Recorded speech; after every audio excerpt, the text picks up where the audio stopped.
नमस्कार, मेरा नाम सुजाता चौधरी है और मैं मोहाली से हूँ।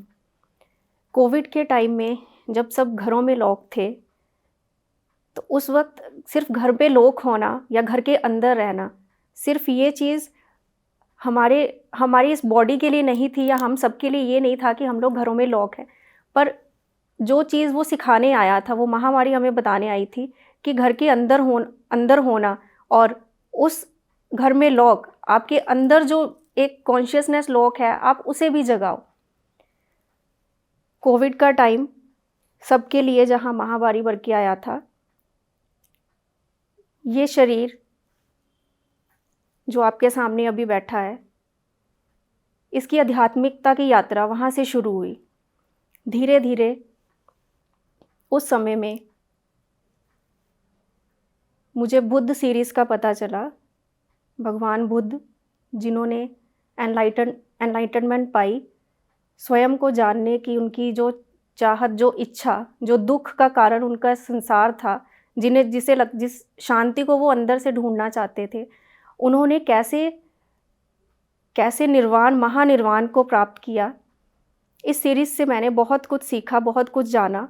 शायद तभी से अंदर एक सत्य को जानने की एक कसक, एक लौ थी। धीरे-धीरे जैसे-जैसे आगे आध्यात्मिकता की यात्रा ये शुरू हुई, तो मैं बैंक में काम करती हूँ और पहले मैं हिमाचल में मेरी पोस्टिंग थी, तो उसके बाद मुझे चंडीगढ़ आने का मौका मिला। जब मैं चंडीगढ़ आई, तो मेरी आगे शादी होने वाली थी, तो मेरे इन-लॉज़ से मुझे ध्यान के बारे में पता चला। उस वक़्त वो JTTP 3 कर रहे थे, तो उन्होंने मुझे ध्यान के बारे में बताया।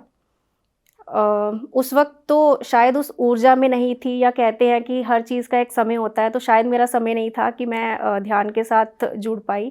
बट धीरे-धीरे जैसे-जैसे JTTP 13 शुरू हुआ, तो मैं JTTP 13 में मास्टर्स के साथ जुड़ी। तब रामराजू सर ध्यान करवाते थे।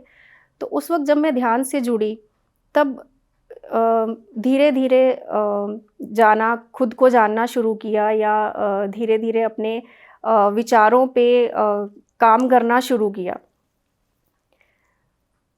जैसे-जैसे शुरू-शुरू में जब मैं ध्यान करती थी, तो बहुत विचार आते थे। जैसे मतलब मन शांति नहीं है, जो दिनचर्या है, दिन में जो भी हो रहा है, वो ध्यान में सब इर्द-गिर्द सब घूम रहा है। पर जैसे-जैसे ध्यान करती गई, तो एक शून्यता की स्थिति आना शुरू हो गई। वहाँ वो स्थिति जहाँ सब कुछ शून्य है। पर जैसे-जैसे आप आध्यात्मिकता की राह पे चलते हो, वैसे-वैसे आपके अंदर एक एक ये आध्यात्मिकता का रास्ता मुझे एक सीढ़ी के जैसे लगा, कि जैसे-जैसे आप आगे-आगे बढ़ते हो, आपके रास्ते में वैसे-वैसे कुछ कठिनाइयाँ या हर्डल्स आती हैं, और आपको कैसे ओवरकम करना है, वो ध्यान ही आपको बताता है। ध्यान में मेरा सबसे अच्छा शुरू में एक्सपीरियंस जो हुआ, मैंने मेरी जो ज़िंदगी अभी मैं जी रही हूँ, वो सब मैंने अपने ध्यान के एक्सपीरियंसेस की वजह से मैंने सब सीखा। एक दिन जब मैं कमरे में बैठकर ध्यान कर रही थी, तो मैंने देखा, मैं ड्राइंग रूम में बैठी थी, तो मेरे आस-पास जो भी डेकोरेटिव आइटम्स पड़ी थी, जैसे छोटे-छोटे गुड़िया पड़ी है, या कोई हाथी पड़ा है, छोटी-छोटी आइटम्स थी। तो मैंने ध्यान में देखा कि वो सब मूवमेंट कर रही हैं, वो ऊपर-नीचे हिल रही हैं, और सभी एक गाना गा रहे हैं कि ऊर्जा है हम सभी, that we all are energy. वो सब मूवमेंट कर रहे हैं। वहाँ फ्लावर्स पड़े हैं, वो आर्टिफिशियल फ्लावर्स थे, तो वो भी फ्लावर्स जो हैं वो ऐसे वेव कर रहे हैं। तो वो जो मूवमेंट्स वो जो उनका गाना था कि हम सभी ऊर्जा है, उसने मुझे बहुत कुछ सिखाया। जैसे पत्तरी सर बोलते हैं कि वी ऑल आर एनर्जी, हर चीज़ एनर्जी है। तो वो चीज़ मुझे ध्यान में मुझे एक्सपीरियंस हुई, उस चीज़ को मैंने जाना। जैसे-जैसे आगे बढ़ती गई ध्यान के रास्ते में, मैं स्पिरिचुअल ईगो में फँस गई। स्पिरिचुअल ईगो कि मैं ध्यानी हूँ, और बाकी जो ध्यान नहीं कर रहे हैं, वो तो मुझसे अलग है। इस बात का पता मुझे तब चला कि मैं ईगो में फँस चुकी हूँ, जब रेड्डी सर मेरे साथ व्हाट्सएप पे कॉन्टैक्ट में हैं, तो और उनके डेली विजडम मैसेजेस आते हैं। सर मुझे बोलते हैं कि ये मेरी लाइफ जर्नी है, मैं इन सब कोट्स को जो मैं भेजता हूँ, मैंने जीता हूँ, मैंने इनको एक्सपीरियंस किया हुआ है। तो रेड्डी सर के स्पिरिचुअल ईगो के मुझे मैसेजेस आना शुरू हो गए, तो मुझे पता चला कि मैं फंस रही हूँ, मैं अटक रही हूँ अभी, और मुझे इससे आगे बढ़ना है। जब हम ध्यानी बन गए हैं तो इस ईगो को क्यों बीच में लेके आ रहे हैं? खुद को अलग समझ रहे हैं, जो ध्यान नहीं कर रहे हैं उनको हम अलग समझ रहे हैं, जबकि वो अपनी लाइफ जर्नी, वो अपना सोल लेसन्स लेके आ रहे हैं, अपना सोल प्लान लेके आए हैं। इस चीज़ का पता जब चला तो मैं खुद को एक स्टेप ऊपर देखने लगी कि हाँ, अभी मैं आगे बढ़ रही हूँ। धीरे धीरे जो भी PSSM के द्वारा ऑर्गेनाइज्ड वर्कशॉप थी, JTTP के बाद सेध, विजडम, इनर जर्नी, वो सारी वर्कशॉप्स मैंने अटेंड की। और ध्यान को मैं ऐसे लेके चलती हूँ कि जैसे ये हमारी बॉडी है, हम एक कॉन्शियसनेस या एक चेतना की बात करते हैं जो हमारे अंदर है, जिसे हमें ढूंढना है, जिसे जानना है, ये जानना कि हम कौन हैं। एक गाड़ी और एक जगह हम। गाड़ी है और इस तरफ शरीर है। गाड़ी में पेट्रोल भरा, हमने अपने अंदर ध्यान से वो एनर्जी भरी। अब क्या करेंगे? ध्यान तो कर रहे हैं, एनर्जी ले रहे हैं, बट आगे क्या? तो जब हमें पता ही नहीं है आगे हमें कहाँ जाना है या रास्ता क्या है, तो वो गाड़ी वहाँ खड़ी क्या करेगी? उसमें पेट्रोल भरा के हम क्या करेंगे? ध्यान करके हम क्या करेंगे? जब हमें रास्ता पता चलेगा, या जब हमें एक बात करेंगे ज्ञान की, जो ध्यान के साथ साथ ज्ञान के सेशंस भी हमें मिलते हैं। तो जैसे एक नेविगेशन, या एक बात करें हम मैप, जब हमें उसकी क्लैरिटी होगी कि हमें कहाँ जाना है, तो वो ज्ञान के सेशंस हमारे लिए वो नेविगेशन है या वो मैप है। पितामह बहुत बार चंडीगढ़ आए हैं। गुरु शब्द का जो असली अर्थ उन्होंने बताया, मैं उन्हें अपना दोस्त मानती हूँ, गुरु से ज़्यादा उन्हें अपना दोस्त कहती हूँ। वो दोस्त जो हमें सही रास्ते पर लेके चलता है, वो दोस्त जो हमारे गलतियों पे हमें डांटता है और सही रास्ते पे लेके जाता है। पितामह इतनी बार चंडीगढ़ आए, पर मैं कभी उनसे बात नहीं कर पाई। मैं खुद को उस ऊर्जा में नहीं समझती थी, मैं खुद को उसी ऊर्जा में नहीं पाती थी कि मैं उनसे बात कर पाऊँ। लेकिन एक बार ध्यान में ही वो ध्यान में ही एक्सपीरियंस में आए। उनकी चेतना एक बूढ़ी औरत के रूप में मुझे दिखाई दी। जैसे मैं ऐसे चेयर पे बैठी हूँ, वैसे वो चेयर पे बैठे थे और मैं उनके पास बगल में बैठी हूँ। मैंने उनका हाथ पकड़ा हुआ है और मेरा सारा जो ये फीलिंग्स है उनके लिए, या जो भी भाव उनके लिए है, मैं सभी उनको बता रही हूँ। और इतना प्रेम, इतना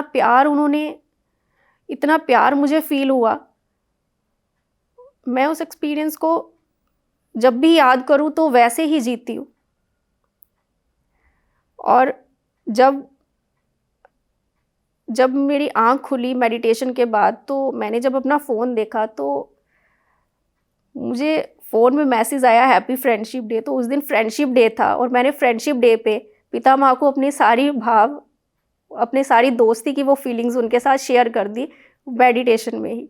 वो हमसे दूर नहीं है, वो उनका एक फिज़िकल बॉडी में प्रेजेंट होना ही हमारे लिए सिर्फ वही नहीं है, वो हर जगह है, वो चेतना है, वो हर स्वरूप में है, हर रूप में है। थैंक्स टू पितामह कि मैं आपके साथ जुड़ी। Thank you so much. इस बार की इनर जर्नी में जो एक्सपीरियंसेस हुए, उसने मुझे बिल्कुल ही बदल दिया।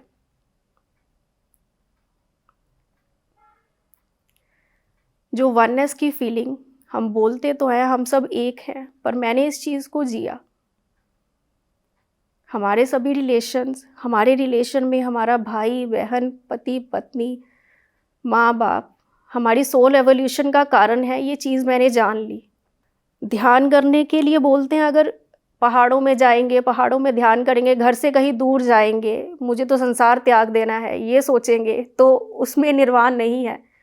आपके साथ जुड़े आपके सभी रिश्ते, आपके साथ जुड़े आप सभी लोग आपकी एवोल्यूशन का कारण है। वो अपना रोल प्ले कर रहे हैं आपकी सोल जर्नी में, आप अपना रोल प्ले कर रहे हो। किसी की बातों से, किसी की हरकतों से अगर आप प्रवोक होते हो तो आपको उनको जज नहीं करना है, ना ही कंप्लेन करनी है। आपको अपने अंदर झांक के देखना है कि ये चीज़ या ये सिचुएशन मेरे लिए क्या लेसन लेके आई है। पितामह कहते हैं no complaint, no judgement, no arguments. इन शब्दों को मैंने जिया है। ये लड़की जो आपके सामने आज बैठी बात कर रही है, एक छोटे से गांव से है ये लड़की। इसने कभी नहीं सोचा था कि ये स्वयं को जान पाएगी या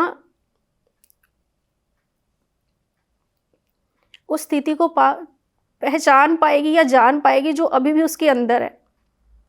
इनर जर्नी के बाद जब Deepti ma'am, Ram sir, Ramaraju sir सभी मास्टर्स यहाँ आए थे पीएमसी हिंदी के लिए, तो माँ से मैं मिली थी। मैंने उनको बोला कि माँ, आपने मुझे खुद से मिला दिया। हम कहते तो हैं कि सब कुछ अपने अंदर है, पर जानेंगे कैसे? सिर्फ ध्यान से। जब भी अब इस स्थिति में, जब भी कभी मैं किसी मूर्ति या किसी आइडल के सामने हाथ जोड़ती हूँ तो मुझे लगता है कि मैं खुद को ही नमन कर रही हूँ। माँ से मैंने कहा कि माँ, हम सब एक ही हैं। सब जाग गए, सब जाग जाए। हम समझ रहे हैं, सभी समझ जाए। इतना प्यार फील होता है सबके लिए, इतना लव, इतना डिवाइन लव फील होता है सबके लिए। कहीं जा रहे हैं गाड़ी में, कोई दिख रहा है, कोई भी इंसान दिख रहा है, कोई बैगर दिख रहा है, कोई भी है, सबके लिए प्यार फील होता है। They are playing their part in their life journey. हम सभी यहाँ आए हैं, सभी इस धरती पे आए हैं अपना अपना रोल प्ले करने के लिए, अपनी अपनी सोल जर्नी के लिए, अपनी अपनी सोल एवोल्यूशन के लिए। ध्यान के ज़रिए हम इस बात को जान सकते हैं। ध्यान से पहले अपने इमोशंस को जी तो रहे थे, पर उनके प्रति अवेयरनेस नहीं थी। गुस्सा आना, खुश होना तो ज़्यादा, खुशी में ज़्यादा खुश होना, रोना है तो बिल्कुल रोना, दुख है तो उसे फील करना, बट उसके प्रति एक जागरूकता सिर्फ ध्यान से आई। अभी अगर कभी गुस्सा आता है तो मतलब आई जस्ट फील कि हाँ, अभी गुस्सा मैं फील कर रही हूँ, वो उस इमोशन को मैं जी रही हूँ। अगर ज़्यादा खुश हूँ तो हाँ, वो शांति के साथ एक परम शांति एक अंदर भी है, एक अवेयरनेस है अपने हर एक इमोशन के लिए। अपने इमोशंस को पितामह कहते हैं दबा के मत रखो, उन्हें उनके प्रति प्यार करो, उन्हें उनके प्रति प्यार दिखाओ। वो इमोशंस को, उन इमोशंस को मैं अभी जीती हूँ। अपने इमोशंस से मुझे प्यार है, खुद से प्यार है, सबके लिए प्यार है। मैं बैंक में जॉब करती हूँ, पब्लिक डीलिंग का काम है। रोज़ बहुत से लोग आते हैं बैंक में। तो ध्यान से पहले तो ठीक है, काम कर रहे हैं तो जागरूकता नहीं है अपने काम के लिए, काम कर रहे हैं, लोग आ रहे हैं, बट फिर भी कहीं ना कहीं एक लोगों से डील करने में, जैसे नॉर्मल रूटीन में जैसे कोई काम कर रहे हैं तो लोगों के साथ डील कर रहे हैं, बट ध्यान में आने के बाद जब एक काम कर रहे हैं, बट सबके प्रति या सबसे बात करने का तरीके में बहुत बदलाव आया है। सब आ रहे हैं, हम भी बैठे हैं काम करने के लिए, अगला बंदा आ रहा है अपना काम करवाने के लिए। तो कैसे हमें उनको भी एक सोल समझ के एक डील करना है, या वो कैसे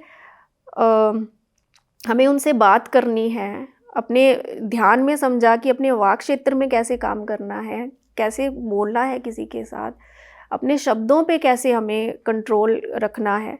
तो ये सब चीज़ें जॉब में भी हेल्प मिली इन सब चीज़ों से।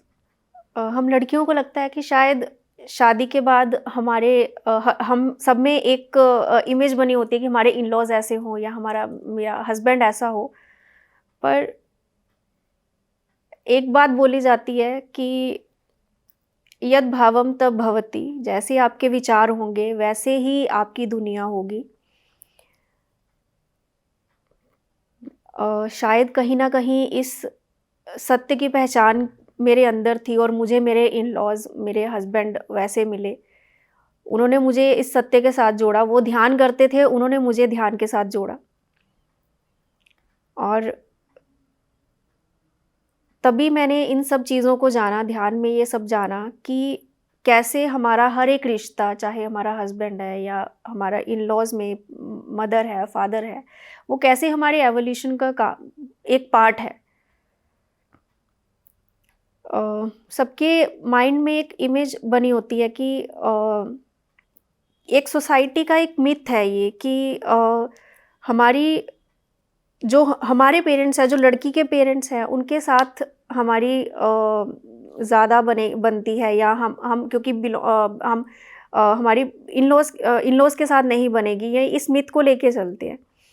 पर ऐसा बिल्कुल नहीं है। अगर आपकी विचार अच्छे हैं, अगर आपका उनके प्रति प्यार सच्चा है, तो वो भी आपके पेरेंट्स के जैसे ही हैं। मेरे इन लॉज ने मुझे ध्यान के साथ जोड़ा, और एक ध्यानी परिवार, एक ध्यान में जुड़ने के बाद जो एक रिश्ता जुड़ता है उस फैमिली के साथ, उसकी खुशी कुछ अलग ही होती है। आप सबके साथ जब भी ध्यान करके आप उठते हो, इकट्ठे बैठते हो, तो वो जो ध्यान के एक्सपीरियंस शेयर करते हो, आपका एक सज्जन सांगत्य बन जाता है वो। तो ये सब चीज़ें ध्यान में मैंने सीखी, ध्यान में मैंने इन सब चीज़ों को जाना। जो लोग ध्यान नहीं करते हैं उन्हें मैं यही मैसेज देना चाहूँगी कि अगर आपकी लाइफ में जो भी सिचुएशन है, आप खुश हैं, दुखी हैं, या जैसे भी आपकी जीवन चल रहा है, आप प्लीज़ ध्यान करिए, स्वयं को जानिए, आप क्यों इस धरती पे हैं। क्या हम सिर्फ यहाँ आके, संसार में आके एक अपना जीवन जी रहे हैं जिसमें हम बाद में शादी करेंगे, बच्चे करेंगे, बूढ़े हो जाएंगे और फिर बस डेथ हो जाएगी, मर जाएंगे, और बस यही लाइफ आप जीना चाहते हो, या आप आए किस पर्पस के लिए हो, उस पर्पस को जानना चाहते हो। वो जानोगे सिर्फ ध्यान से। तो आप प्लीज़ ध्यान ज़रूर करिए।